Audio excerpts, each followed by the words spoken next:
Maintenant, passons à la partie plus théorique du présent webinaire. On va couvrir la démarche, c'est-à-dire quelles sont les étapes pour arriver à appliquer la méthode Lego Serious Play. On va parler de l'utilisation de la méthode et puis on va terminer par un exemple concret quand on fait du team building. Beaucoup de facilitateurs qui utilisent des Legos dans leur atelier se disent spécialistes de la méthode Lego. Mais sont-ils spécialistes de la méthode Lego Serious Play? Vous savez, c'est pas en plaçant des Legos dans le centre d'une table qu'on devient facilitateur Lego Serious Play. La méthode est enseignée par des maîtres formateurs reconnus à travers le monde. Et puis, cette méthode-là prend plusieurs jours de formation. Alors, on ne s'improvise pas facilitateur Lego Serious Play. Un facilitateur va moduler sa séance en fonction des besoins de l'organisation. On part du résultat attendu pour mieux construire l'atelier. Et d'où c'est parti? C'est parti de la fin du siècle dernier, où Lego rencontrait des graves problèmes de rentabilité. Le Lego se vendait moins et il y avait énormément de compétition. Les jeux vidéo rentraient dans la compagnie Lego. C'est à ce moment-là que le CEO Christensen a décidé de mandater 2 chercheurs de l'Université de Lausanne pour résoudre ces problèmes-là. Ces chercheurs-là se sont dit, OK, il y a des problèmes d'intrapreneurship à l'intérieur de l'organisation. Il y avait des problèmes de communication à l'intérieur de l'organisation, ainsi que des problèmes de consolidation d'équipe. Alors, c'est à ce moment-là qu'ils ont développé l'outil, la méthode Lego Serious Play, qui dans le fond est devenue une méthode de résolution de problèmes. Au départ, c'est une méthode de résolution de problèmes. Puis par la suite, ils s'en sont servis pour explorer des nouvelles idées en utilisant le jeu. Alors, comme je disais au début, la méthode, c'est un outil, c'est un langage. Et puis, à travers une série d'exercices, le participant va construire la réponse à différentes questions qui vont lui être posées. Donc, ça commence par une question posée par l'animateur, par le facilitateur. Chacun va par la suite répondre, construire sa réponse de façon individuelle. On offre du temps de réflexion et ça, c'est sans interférence. Les gens construisent, ils se font une idée de ce qu'ils ont, ils vont donner comme réponse. Puis la construction avec les mains, l'utilisation des mains, facilite la génération d'idées. Par la suite, il y a un partage qui se fait entre les gens, les participants. Ce partage-là, évidemment avec une construction, ça rend la pensée qui est visible et aussi plus mémorable parce qu'on va se rappeler de la construction de l'individu et de ce qu'il a voulu dire plus facilement.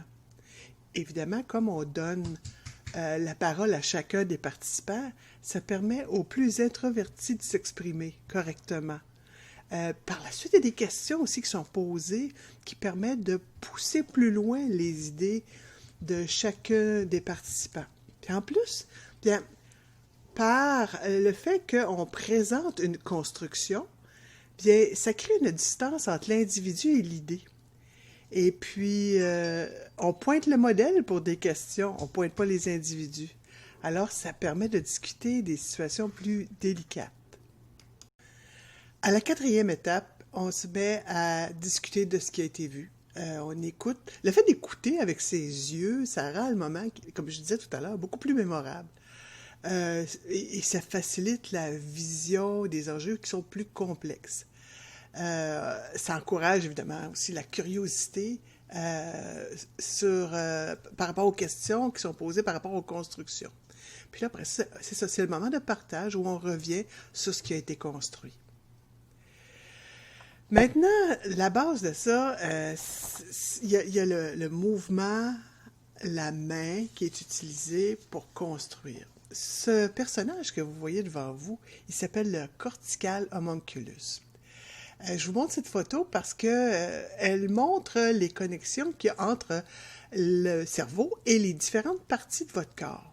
Alors, qu'est-ce qu'on constate? On constate la grandeur démesurée des mains. Euh, Regardez-la par rapport à la grandeur des oreilles. Vous vous dites peut-être que mes mains sont des engins pour écouter ou des engins pour innover. Ce sont des engins de recherche. Alors, parce que la connexion entre la main et le cerveau, la connexion neuronale, ils sont très grandes. Donc, ça devient des engins de création et ça vous aide à réfléchir. C'est la base d'application de la méthode Lego Serious Play. Maintenant, l'autre élément, c'est le jeu. J'aime bien cette citation de Platon qui disait qu'on peut en savoir plus sur quelqu'un en 1 heure de jeu qu'en 1 année de discussion. En fait, là, on est rendu à une époque où il faut être excessivement créatif, agile, capable d'aller chercher des ressources qui sont en dehors des solutions de premier niveau, là, en dehors de la boîte, comme on dit. Alors, ce qu'on fait, c'est qu'en jouant, en rendant le tout ludique, on est capable d'actionner, je dirais, l'intelligence collective de vos employés. Le jeu est aidant. Il fait appel à tellement de créativité. Puis pendant qu'on se concentre sur le jeu, enfin, on construit en jouant, on a l'impression qu'on ne travaille pas si fort, mais l'effort est là. Et c'est ce qui rend, je te dirais, l'effort plus facile à maintenir.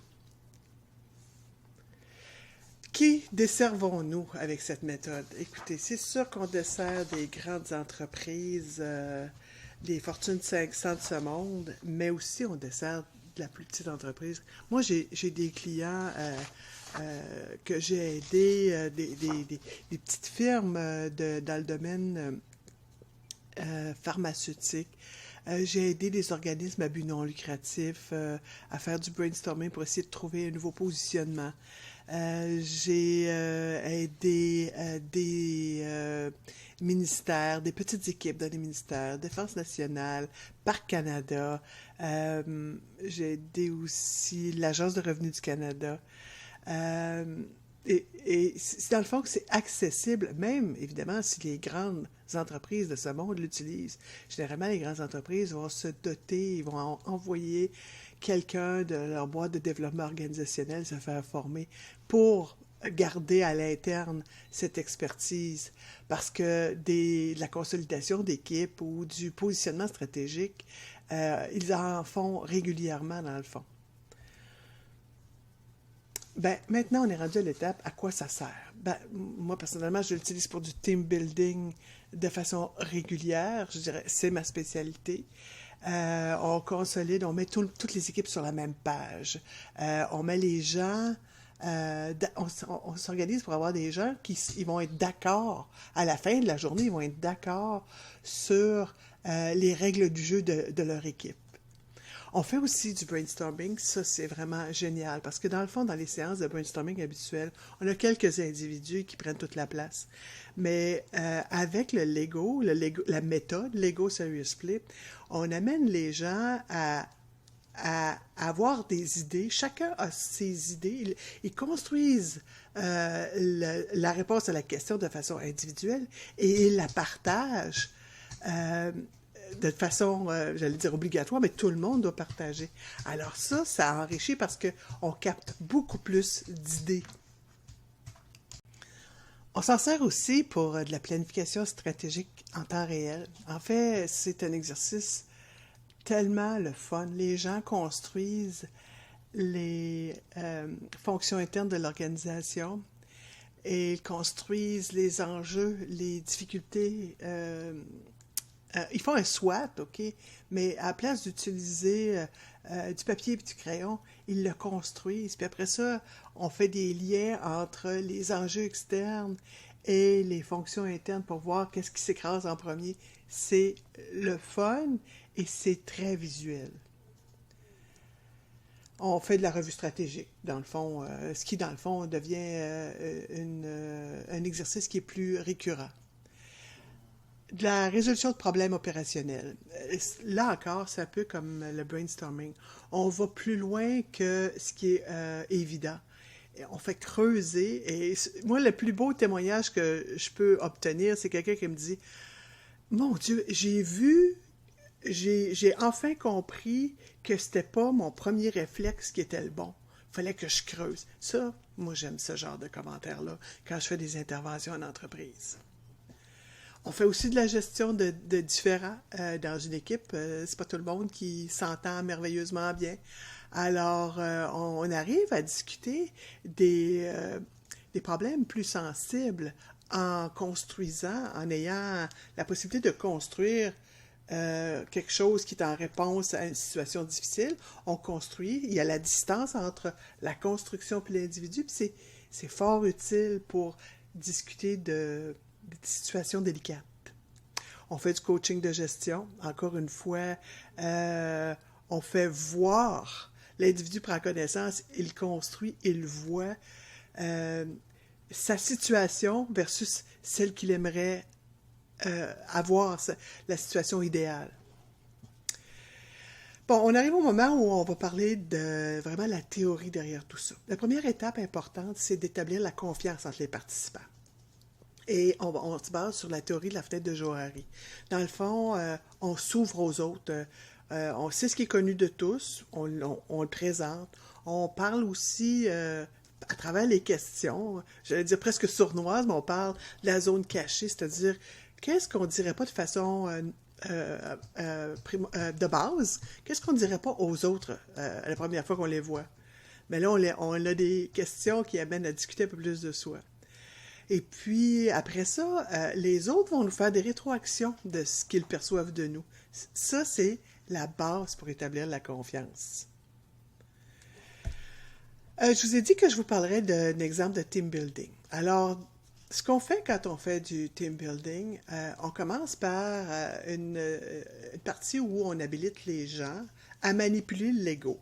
Donc, puis à utiliser la métaphore. Tu sais, il y a un bloc gris. Un bloc gris, ça peut être un éléphant dans la pièce. Alors, vous voyez, on les amène à manipuler puis à être capable d'expliquer ce qu'ils ont construit. Après ça, on passe à l'étape où on établit la confiance. Et les gens vont se présenter, puis on va découvrir sur les autres. Et puis, par la suite, on va faire des liens entre les membres de l'équipe. Quels sont les membres qui se ressemblent? Quels sont les membres qui veulent faire des affaires ensemble? Après ça, généralement, on a une pause. Et puis, là, par la suite, là, on travaille sur les règles de base du Dream Team. Comment ça fonctionne? Si on avait la meilleure équipe au monde, là, ce serait quoi ces règles de base? On co-construit ces règles-là, puis on ne va pas non plus, on continue, on creuse beaucoup. Par la suite, on vote sur ces règles d'équipe. Ça va devenir notre charte d'équipe. Qu'est-ce qui fait de nous qu'on va être plus engagé et plus dynamique? Ben, ça va être qu'on va croire à ces valeurs-là. Évidemment, bon, là, on est rendu aux avantages. On a un engagement. Pendant que les gens construisent des Legos, ils ne sont pas sur leur cellulaire. On évite aussi les rencontres où il y a 20% du monde qui parle 80% du temps, ce qui est fort utile pour aller chercher ceux qui sont les plus introvertis. Ça donne la chance à tous de réfléchir et à s'exprimer. Merci.